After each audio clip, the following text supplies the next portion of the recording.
ভালো থাকার অভিনয় করতে করতে কখন যে সত্যি ক্লান্ত হয়ে গেছি বুঝতে পারিনি। কিছু মানুষকে বলতে চায় কিন্তু স্মৃতিগুলো ভুলতে দেয় না। যাকে নিজের ভেবেছিলাম সেও একদিন পর হয়ে গেল। সবাই জিজ্ঞেস করে কেমন আছি, কিন্তু সত্যটা কেউ শুনতে চায় না, চায় না, চায় না। ভাগ্য বড় আজব জিনিস, যা ভাগ্যে থাকে সেটা পাওয়া যায় না, আর যা ভাগ্যে থাকে না সেটাই পাওয়া যায়। পৃথিবীর মানুষ অনেক সময় সত্যিকার হৃদয় দিয়ে ভালোবাসতে চেয়েও ভালোবাসা পায় না।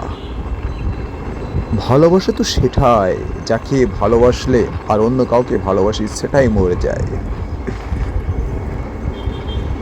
আসলে ভাগ্যটা আসলেই আজব জিনিস, আমরা যা চাই আসলে তা পায় না, এটাই বাস্তব।